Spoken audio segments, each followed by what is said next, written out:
Hello everyone, আজকে আমি চলে এসেছি আর একটা সিনেমার গল্প ও তার আলোচনা নিয়ে। এই সিনেমাটি মুক্তি পেয়েছিল 21শে মে 2004 সালে। তো ডেফিনেটলি এটা একটা পুরাতন সিনেমা, কিন্তু সিনেমার গল্প আপনাকে একটা আলাদা অনুভূতি দিতে পারে, সেটা আমি বলতে পারি। সিনেমার গল্প আমি সংক্ষেপে অবশ্যই আপনাদেরকে বলবো, কিন্তু তার আগে সিনেমার কিছু সঠিক তথ্য আপনাদের সঙ্গে শেয়ার করব। এই সিনেমাটি পরিচালনা করেছিলেন হরনাথ চক্রবর্তী। সিনেমাটির নাম হচ্ছে সূর্য। সিনেমাটির সঙ্গীত দিয়েছিলেন বাবুল বোস। সিনেমাটার গল্প ও সিনেমাটার গানগুলো বেশ ভালো বলে আমার মনে হয়।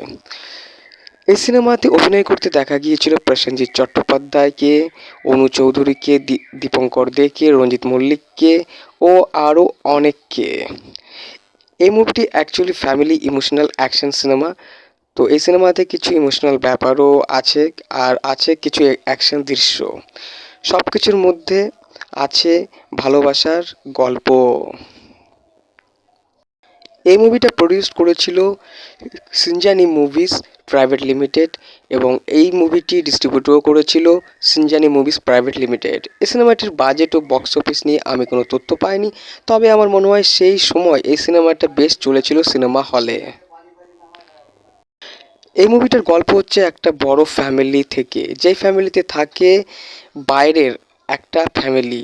সেই ফ্যামিলি কিন্তু সেই বাড়ির কর্তার জন্য আশ্রয় পেয়েছে, কিন্তু সেই ফ্যামিলির কর্তা কিন্তু একজন বাজে মানুষ। তার নাম হচ্ছে মহিম হালদার। তো মহিম হালদার সেই বাড়ির মেন কর্তার জন্য কিন্তু আশ্রয় পেয়েছিল, কিন্তু সেই মহিম হালদার সে কিন্তু বাজে মনের মানুষ। তো কর্তা থাকে গ্রামের বাইরে। তো সে যখন তার গ্রামের বাড়িতে আসে, তখন কিন্তু সে মানুষজনের দুঃখ কষ্ট দেখে সে কিন্তু গ্রামবাসীর জন্য ভালো কাজ করতে চায়, আর সেটা কিন্তু মহিম হালদারের একদম পছন্দ নয়।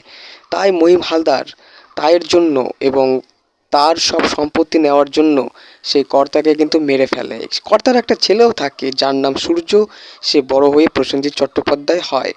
সূর্যকে কিন্তু মারার ব্যাপার থাকে, কিন্তু সূর্য বেঁচে যায়।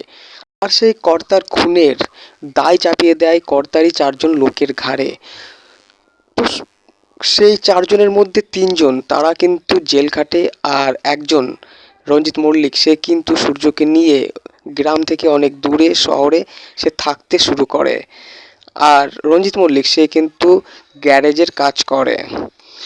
দিয়ে ছেলে বড় হয়ে যায়, আর সে রঞ্জিত মল্লিক সে কিন্তু সেই 3জন কয়েদির সঙ্গে দেখা করতে যায় জেলে।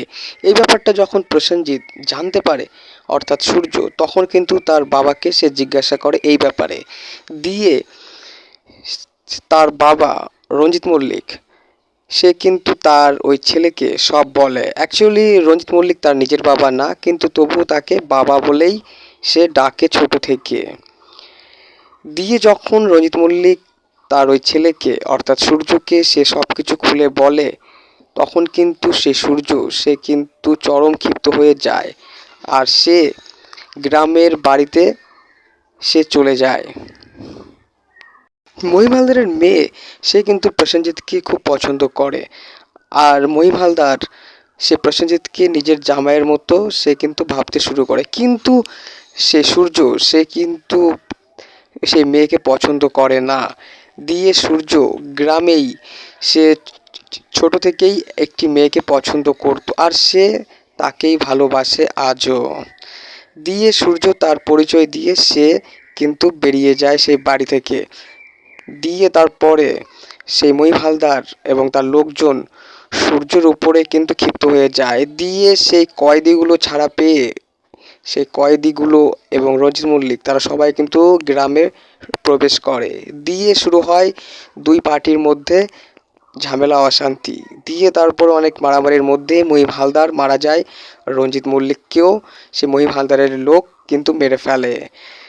দিয়ে বন্ধুরা সিনেমার গল্প সেই প্রসেনজিৎ ও তার ছোটবেলার ভালোবাসার মানুষটির মিল হওয়ার পরে শেষ হয়ে যায়।